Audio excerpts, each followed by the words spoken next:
Assalamualaikum warahmatullahi wabarakatuh. Saya Selima Retno, NIM 1923409, Prodi Perpustakaan dan Ilmu Informasi, Jurusan Bahasa dan Sastra Indonesia dan Daerah, Fakultas Bahasa dan Seni Universitas Negeri Padang. Pada video kali ini saya akan membahas mengenai materi pada pertemuan minggu ketiga dari mata kuliah Preservasi dan Konservasi, yaitu faktor penyebab kerusakan bahan pustaka, dengan Ibu Desriani Esos M.Ikom sebagai dosen pengampu. Langsung saja, ini dia pembahasannya. Pada saat berkunjung ke perpustakaan, pasti teman-teman pernah beberapa kali menemukan bahan pustaka dalam kondisi yang kurang baik. Misalnya seperti warna kertas yang kecoklatan, jilidan yang terlepas, kertas yang sobek, beberapa halaman buku yang hilang, atau lain sebagainya.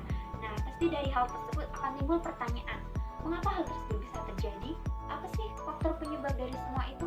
Apakah semuanya karena faktor manusia yang jahil atau ada faktor lainnya? Nah, hal inilah yang akan kita bahas, yaitu faktor penyebab kerusakan bahan pustaka. Di sini saya akan mengelompokkan faktor penyebab kerusakan bahan pustaka menjadi dua golongan, yaitu yang pertama faktor internal dan yang kedua yaitu faktor eksternal. Yuk kita bahas bareng-bareng.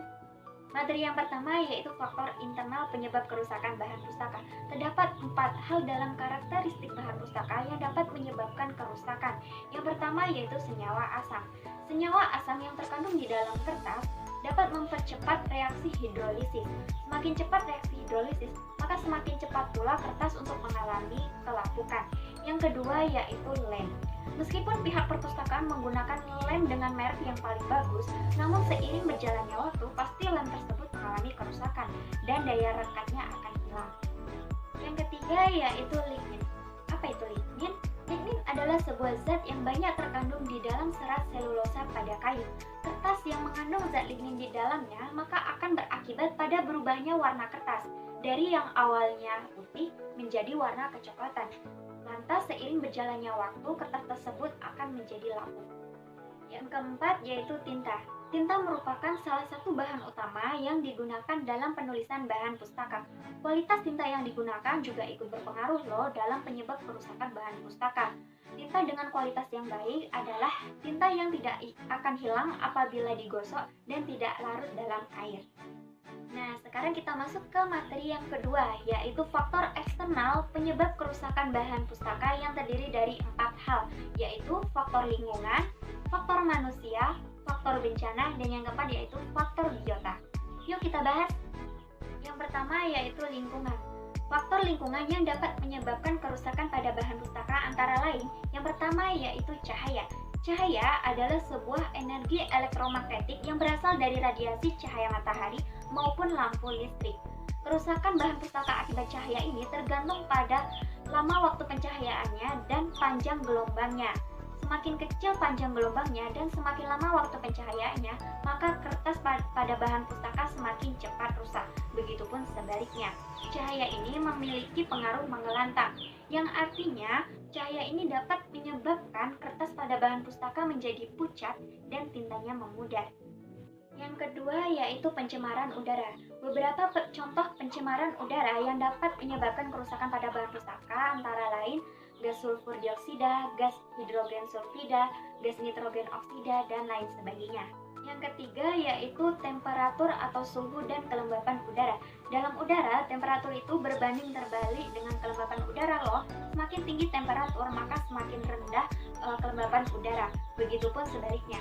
Kelembapan yang relatif di bawah 30% dapat menyebabkan material menjadi kering, sehingga kertas menjadi cepat rapuh. Sedangkan kelembapan yang berada relatif di atas 75% akan menyebabkan tumbuhnya jamur pada bahan pustaka. Alat yang digunakan untuk mengukur temperatur atau suhu dinamakan termometer, sedangkan alat yang digunakan untuk mengukur kelembapan udara dinamakan hygrometer.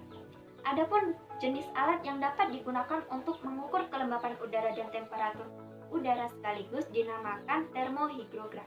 Yang keempat yaitu debu. Debu ini sangat mudah sekali menempel pada bahan pustaka yang ditempatkan pada rak penyimpanan terbuka atau tanpa penutup kaca. Selain itu, debu yang berada pada kondisi ruang perpustakaan yang lembab juga dapat menimbulkan noda permanen pada bahan pustaka. Dan yang kelima yaitu rak penyimpanan yang tidak memenuhi syarat. juga menjadi salah satu faktor penyebab kerusakan pada bahan pustaka. Misalnya, terdapat buku yang ukurannya tidak sesuai dengan rak penyimpanan, namun seolah-olah dipaksakan masuk ke dalam rak tersebut. Padahal sudah jelas bahwa buku tersebut tidak muat untuk dimasukkan ke dalam rak tersebut.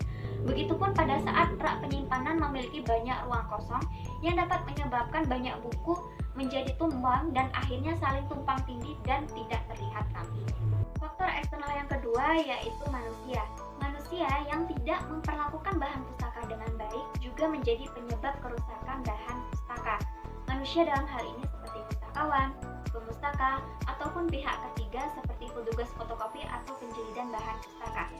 Beberapa kegiatan dalam keseharian kita di perpustakaan yang sebenarnya menjadi penyebab kerusakan pada bahan pustaka antara lain melipat halaman buku pada saat membaca, menjadikan buku sebagai alas tangan, membuka halaman buku menggunakan air liur, bertindak vandalisme seperti menggunting, merobek atau mencoret-coret bahan pustaka, memfotokopi atau menjilid bahan pustaka dengan cara yang salah dan asal-asalan, mencuri bahan pustaka dengan maksud tertentu, dan lain sebagainya.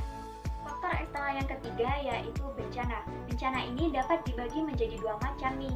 Yang pertama yaitu bencana alam dan yang kedua yaitu bencana akibat ulah manusia. Contoh dari bencana alam ini seperti tsunami, longsor, angin puting beliung, banjir, gunung meletus, dan lain sebagainya. Sedangkan contoh dari bencana akibat ulah manusia diantaranya seperti peperangan, vandalisme, kebakaran, atau lain sebagainya.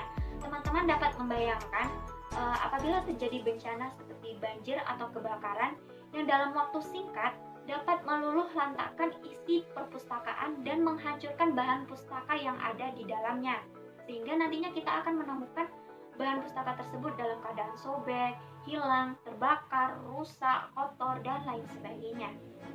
Faktor eksternal yang keempat atau yang terakhir yaitu biota. Biota perusak bahan pustaka antara lain seperti semut, serangga. Contoh dari serangga ini seperti kutu buku, rayap, kecoa, dan lain sebagainya.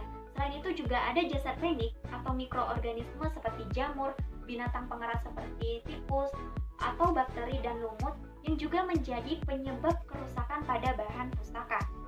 Kemunculan biota-biota tersebut dapat disebabkan karena keteledoran dari si pemakainya. Misalnya, kita datang ke perpustakaan dengan membawa makanan dan minuman, lalu kita meninggalkan sisanya. Dari hal tersebut akan menimbulkan sampah dan bau yang tidak sedap sehingga dapat mengundang biota-biota tersebut untuk datang. Selain itu juga dapat disebabkan karena kondisi ruangan perpustakaan yang lembab akibat AC yang rusak atau atap yang bocor, kurangnya pencahayaan, sirkulasi yang tidak berjalan dengan baik, kondisi ruangan yang kotor, perabotan yang berdebu, adanya sarang laba-laba, dan lain sebagainya. Kemunculan makhluk-makhluk perusak seperti tikus atau serangga dapat merusak bahan pustaka dengan cara memakan kertas hingga berlubang atau sobek, membuat sarang di dalamnya, maupun meninggalkan kotoran pada bahan pustaka. Oleh karena itu, menjaga kebersihan bahan pustaka itu sangat penting dan perlu dilakukan secara rutin agar bahan pustaka tersebut dapat terhindar dari biota-biota perusak tersebut. Sekian video kali ini. Apabila selama penyampaian ada salah kata maupun pengucapan, saya mohon maaf. Dan terima kasih untuk yang sudah menonton. Saya pamit undur diri. Wassalamualaikum warahmatullahi wabarakatuh.